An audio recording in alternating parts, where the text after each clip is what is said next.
my beloved Boss Mike Cervera. Magandang umaga, magandang hapon at magandang gabi sa amantako ng mundo. Naroon kayo. Siyempre, magandang buhay na rin para sa ating lahat. Napanood nyo na ba to? Naloko na. Pinagmamalaki ngayon ng ng kampo ni Kibuloy ito. Oo. Makinig. Ito na. Pakinggan nyo. Pasok.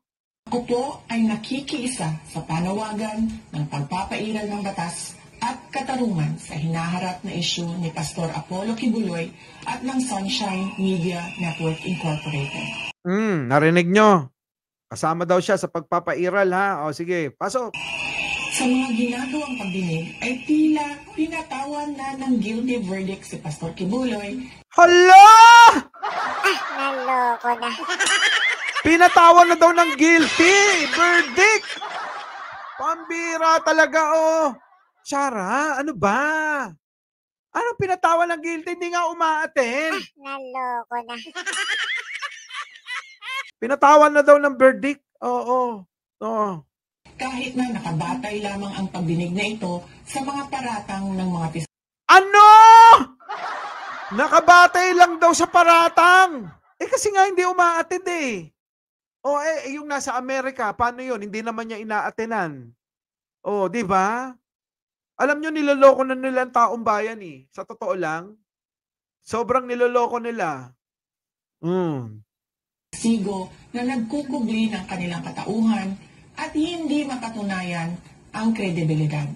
Tingnan mo, paano nyo mapapatunayan kung hindi nga kayo a-attend? Pero yung mga biktima pa na sumisigaw ng katarungan, yung parang sinisisi niya.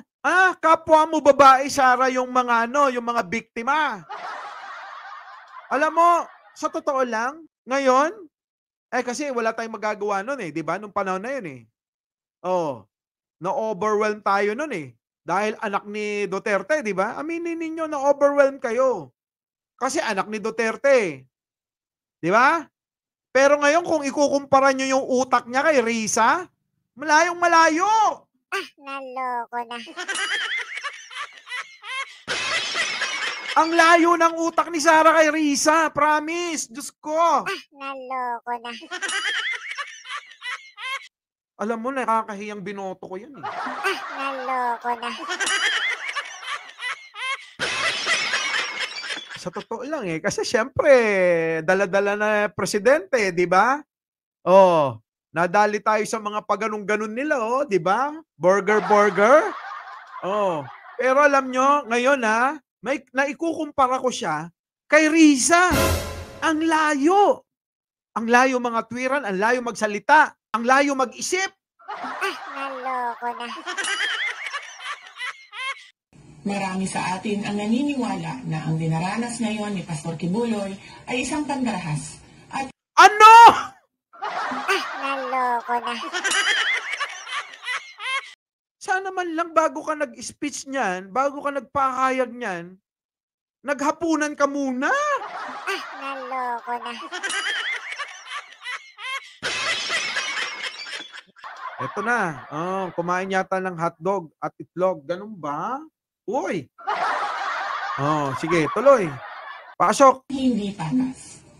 Bukod sa hearing na walang pinatutunguhan, ay kabilang rin dito ang indefinite suspension ng broadcasting network na SMNI na isang issue ng media freedom.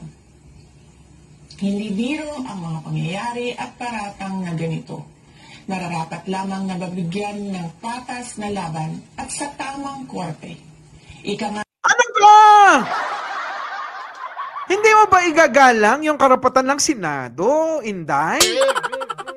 So wala kayong sinusunod na mga na alituntunin na dapat sundan? Di bakit hindi kayo pumunta doon, samahan mo? Ay, nako, talaga naman. Pero sa totoo lang grabe.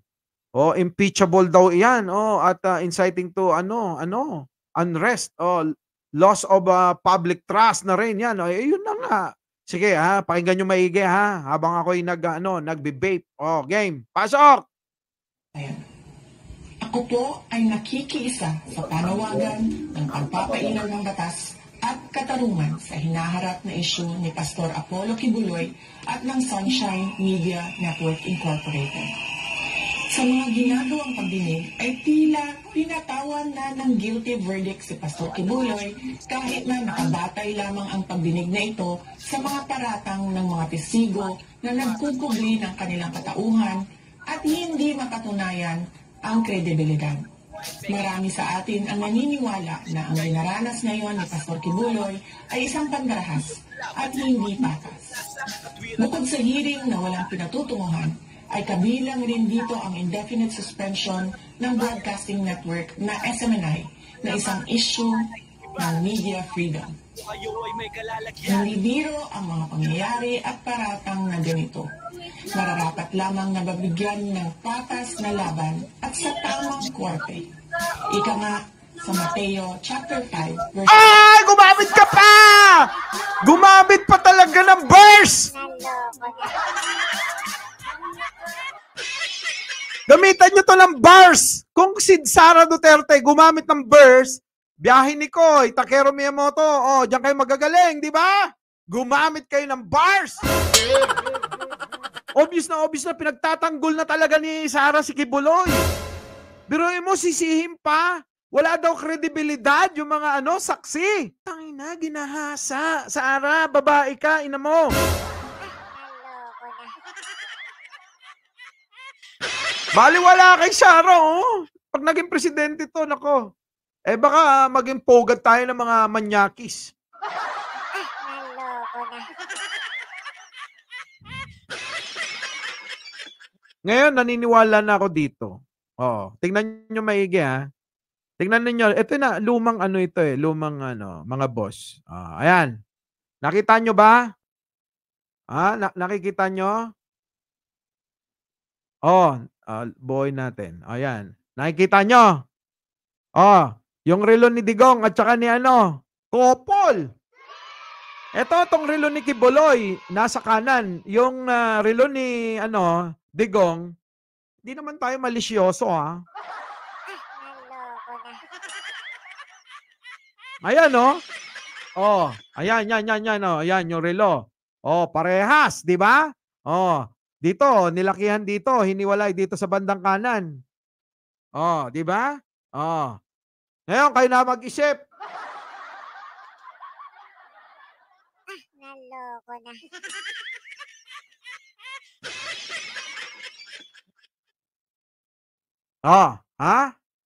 Ano masasabi nyo dyan? Sana all may couple watch, di ba? DJ Byron, loko-loko ka, di ba? Pabira, ayan nakita ko lang, dumaan lang sa mata ko ala, Boss Mike, dating sila. Wow! Kayo na bahalang magbigay ng ng inyong dyan. Inyong malisyosong pananaw. Mukhang totoo ang forever. Naloko na. Ayan nakita nyo na. Bahala na kayo na magbigay ng opinion dyan. Parang pati yung belt parehas Mga boss, tinitigan ko lang. Parang pati yung belt parehas. Oo nga! Naloko na.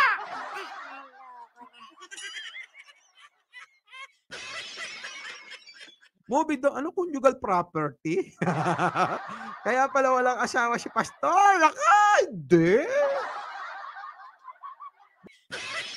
Confirm sila nga. Ala ko. Diba? Grabe ka, Boss Mike. Kuray pa more. Di ba nabanggit ni ni Pastor yung orgy? Diyos ko, Oo, di ba? Parang mas pogi pa ako dyan kay Busabos. Ram Gonzales, si Pastor Canor at Mayor Canor, ganon? Yung belt ni Digong. Yung relo ni Digong. At ni Pastor Kibuloy. Ha? Machi-machi. Malisyoso lang tayo. Pero dito tayo. Pinagpala ang mga nilalait at inuusig ng mga tao at pinaparatangan ng lahat ng uri ng kasamaan na pawang kasinungalingan ng dahil sa akin. O, di ba? Si Pastor, pinapatawan na sinasabi niya doon sa mga saksi. Mga tama bang sabihin ng isang propeta yon kung totoo? Na na mga prostitute, yung mga Naloko na. Pero mo si Sarah may gana pang gumamit ng verse. So gagamitan natin ng bars. Diyos ko, Sarah, mga libutan ka. Kilabutan ka sa mga pinagsasabi mo. Naloko na. Magsaya kayo at maggalak sapagkat malaki ang inyong gantimpala sa langit. Alalahanin ninyong inuusig din ang mga propetang nauna sa inyo. Sana po ay maging gabay natin. Inuusig din ang mga propetang nauna sa inyo. So talagang tingin niya talagang propeta. Naloko na. Si Kibuloy. Ang mga bersikulong ito patungo sa kaginawaan at mabigyan tayo ng tibay ng loob sa pagharap sa mga pagsubok, pagtitiis at pag-uusig ngayon. Lagi Sarah, sinabi rin sa Biblia. Ha? Sabi rin sa Biblia. Hanapin ko lang, ha? Hanapin ko lang. Ha? Kala nyo wala akong verse, ha? Ano yung niya? Mateo Pambihira ka, Sarah. Yari ka sa akin.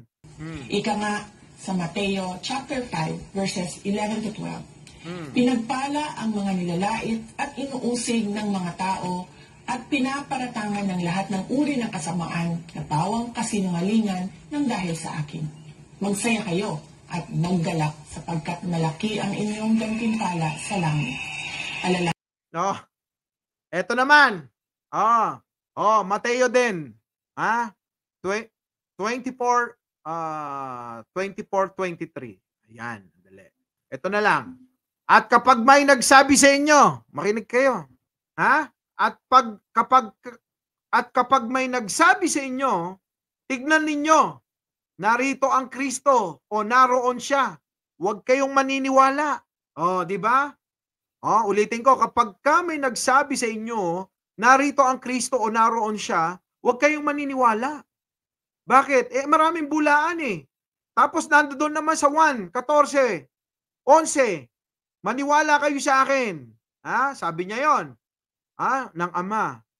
Ako'y sabi ni Kristo pala yun, ako'y nasa Ama at ang Ama ay nasa akin.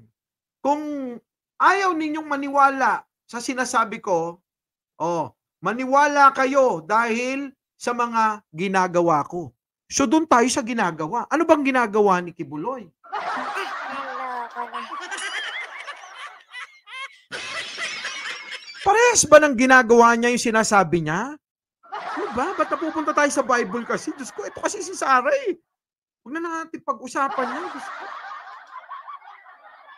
Pero alam nyo, sa totoo lang, iba talaga, iba feeling ko dito kay Sarah. Game. Inuusig din ang mga propetang nauna sa inyo. Sana po ay maging gabay natin ang mga bersikulong ito patungo sa kaginawaan at mabigyan tayo ng tibay ng loob sa pagharap sa mga pagsubok, pagtitiis at pag-uusig ngayon. Lagi po tayong manalangin para sa hustisya at katotohanan. Nananalangin nga ang lahat eh.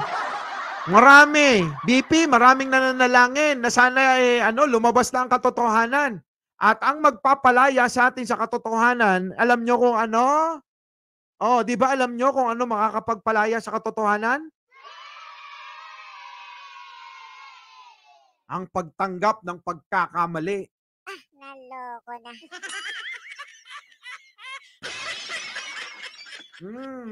Agdengdeng na aklatan. Awan nyapeng garo maramidan tayo. Di na matati nga imbot butos yu. Kababain. Permi kababain da ito'y. Justice and the truth cannot be achieved in trial by publicity, but by a day in court. Syukran. Oh. Tapos tsaka ka nag-syukran. Naloko na. Magtayo na lang din tayo. Hindi, ayoko. Pwede na naman tayong tumulong sa kapwa. 'Di ba? Tulong na lang tayo sa kapwa. Bagay pala, magpapari ako? Oh, Mudya ako, MJ ako, Ordonez, Boss Chris. Oh, ayan, nandiyan si Sonrox Goma. Kayo, 'di ba? Hindi nakakainis si Sarah. Yan yung kanyang bagong pahayag, 'di ba? Oh, nag-react Apo, 'di ba? Makapaariyak ka nga, nag-react makapaariyak. Oh, syokran ba 'yon or bakarat? Ewan ko yayaning. Nahilo na. Pero mo yung tuligsain mo, yung ginagawang investigasyon diyan sa Senado, ang laki-laking tulong, 'di ba? Mateo 24 o 11, tama. Oh. Oh, latag mong inday. Latag aya. 'Di ba? Oh, mag-resign na siya. What? Oh. Ewan ko dito kay Sarah. Muli, Mike Silvera po lagi nagpapaalala, mahalin natin ang ating kapwa. Siyempre, mahal ko si WS, ang ating basher ngayong araw na to. At siyempre, pagdasal natin ang ating bansa. Magandang umaga, magandang hapon, at magandang gabi sa mandako ng mundo. Naroon kayo, siyempre, magandang buhay na rin para sa ating lahat. Our beloved Boss Mike Silvera.